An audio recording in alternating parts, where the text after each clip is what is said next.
उत्तरेकडील किचन बद्दल जे सांगितलं ते खरोखर वास्तववादी आहे. आज मला उत्तरेकडील किचन बद्दल जाणून घ्यायचे आहे. जय श्री कृष्ण.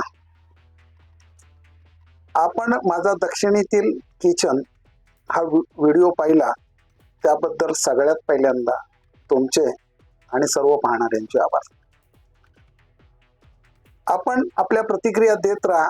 मी आपल्याला वेगवेगळ्या विषयावरचे व्हिडिओ निश्चित देईन, यात काही शंका नाही. तर महोदया, आता आपण मला सांगितलं की उत्तरेकडील किचन, उत्तर दिशा म्हटल्याबरोबर त्याच्यामध्ये उत्तरेचे परत 3 भाग येतात. एक येते उत्तर वायव्य, दुसरी येते उत्तर ईशान्य आणि तिसरी येते उत्तर मध्य. मी ईशान्येच्या किचन बद्दल तुम्हाला बरंच काही सांगितलेलं आहे. ईशान्येचे किचन यामध्ये तुम्हाला ते पाहता येईल. फक्त ईशान्येच्या किचन मध्ये मांसाहार शिजवता येणार नाही असं मी तुम्हाला सांगितलंय. पण उत्तरेच्या किचन मध्ये तुम्हाला जे लोक मिश्राहारी आहेत, शाकाहाराबरोबर मांसाहारही करतात, त्यांना उत्तरेच्या किचन मध्ये मांसाहार करता येईल, तो प्रश्न नाही.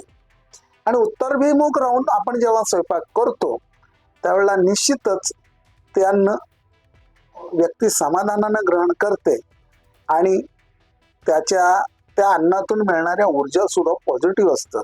उत्तरेतील किचन बद्दल जास्त काही सांगता येत नाही. उत्तरेतील किचन वाईट आहे असं निश्चित नाही.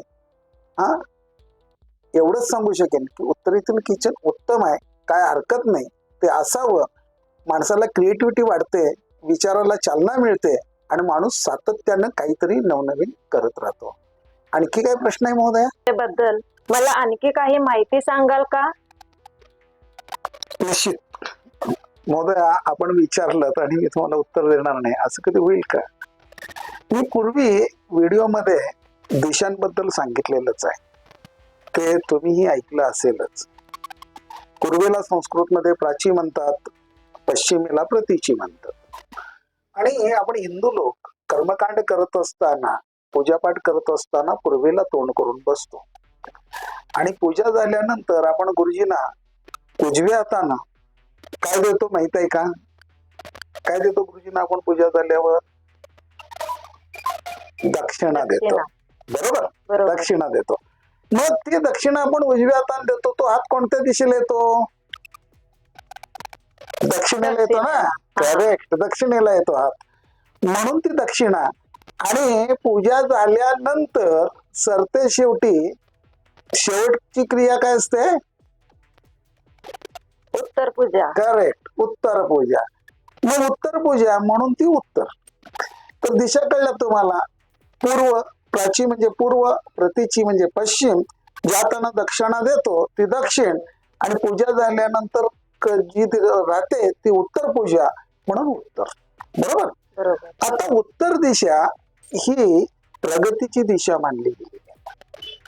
बऱ्याच वेळेला लोक काय म्हणतात, बघा त्या माणसाची उत्तरोत्तर प्रगती होत चालली. उत्तरोत्तर म्हणजे उत्तरेकडे. बऱ्याच वेळेला काही ठिकाणी असा प्रश्न विचारला जातो, माझा प्रश्न असा आहे, उत्तर काय आहे?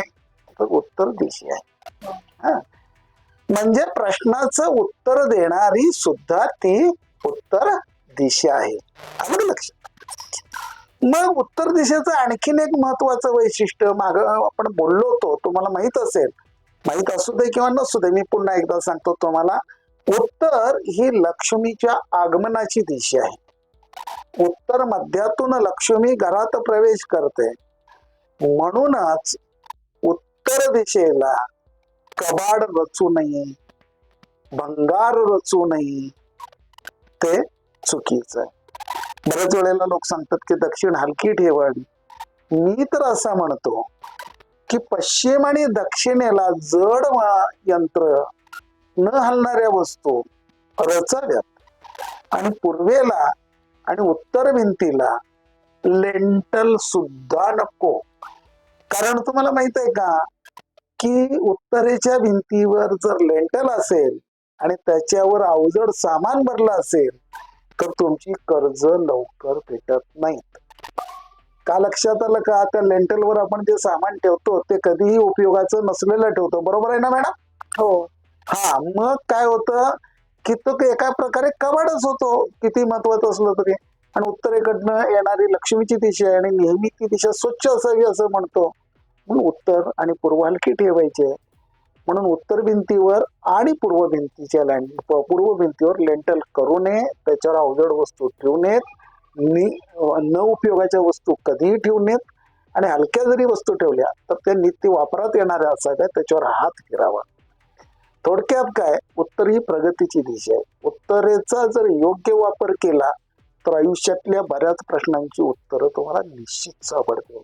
उत्तरेबद्दल बोलायचं झालं तर महोदया बरेच मोठा व्हिडिओ होईल, एवढं सांगत नाही हा. पण तुम्हाला आणखी कशावर जाणून घ्यायचं आहे, काय जाणून घ्यायचं आहे याबद्दलच्या कॉमेंट्स मला जरूर करा. मी तुम्हाला त्या विषयावरचे छोटे छोटे व्हिडिओ देत जाईल, तुमच्या प्रश्नांचं समाधान करत जाईल. आज इतकंच. जय श्री कृष्ण. माझा व्हिडिओ आवडला तर सबस्क्राईब करा, लाईक करा, मित्रपरिवाराला शेअर करा. कारण एक लक्षात ठेवा, जे जे आपणाशी ठावे ते ते दुसऱ्याशी सांगावे, ज्ञानी करून सोडावे सर्व जगा. मी तर ज्ञान देतोयच, हे ज्ञान तुम्ही अनेकांपर्यंत शेअर करावं अशी विनंती करतो आणि आज विश्रांती घेतो.